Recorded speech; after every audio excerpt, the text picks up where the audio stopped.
দিকে নজর রাখবো। নবান্নকে না জানিয়ে অবজারভার নিয়োগ, আর শুক্রবার দিন 12 ইলেকটোরাল অবজারভার নিয়োগ। নবান্নকে না জানিয়ে অবজারভার নিয়োগ, শুক্রবারই 12 ইলেকটোরাল অবজারভার নিয়োগ। রাজ্যকে না জানিয়েই জাতীয় নির্বাচন কমিশনের তরফে আইএএস অফিসার নিয়োগ।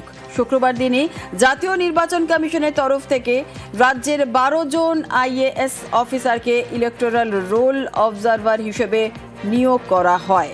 আরও একবার আপনাদের জানাই, নবান্নকে না জানিয়েই অবজারভার নিয়োগ, শুক্রবারই 12 ইলেকটোরাল অবজারভার নিয়োগ। রাজ্যকে না জানিয়েই জাতীয় নির্বাচন কমিশনের তরফে আইএএস অফিসার নিয়োগ। শুক্রবার দিনই জাতীয় নির্বাচন কমিশনের তরফ থেকে রাজ্যের মোট 12 জন আইএএস অফিসারকে ইলেকটোরাল রোল অবজারভার হিসেবে নিয়োগ করা হয়। আর এই নিয়োগের ব্যাপারে নবান্নে বা রাজ্যের মুখ্য সচিবের কাছে কোনো চিঠি দেওয়া হয়নি।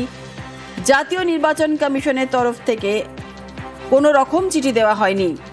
এবং এই বিষয় নিয়ে নবান্ন সূত্র থেকে ঠিক কি খবর পাওয়া যাচ্ছে আরো বিস্তারিত জানাবে সোমরাজ আমাদের সঙ্গে রয়েছে। সোমরাজ, দেখো, 12 জন আইএস অফিসার নিয়োগ নিয়ে রাজ্যের সঙ্গে কোনো আলোচনা করেনি জাতীয় নির্বাচন কমিশন।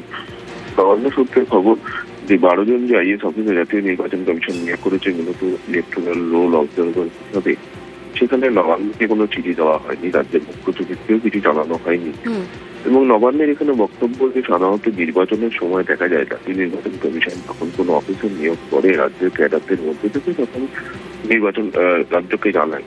কিন্তু এক্ষেত্রে এসআইএর প্রক্রিয়া চলছে, ফলত এটা নির্বাচন নয়, কিন্তু তা সত্ত্বেও রাজ্যকে কিছু জানানো হয়নি, যেখানে রাজ্যেরও ডেভেলপমেন্ট ওয়ার্ক চলছে।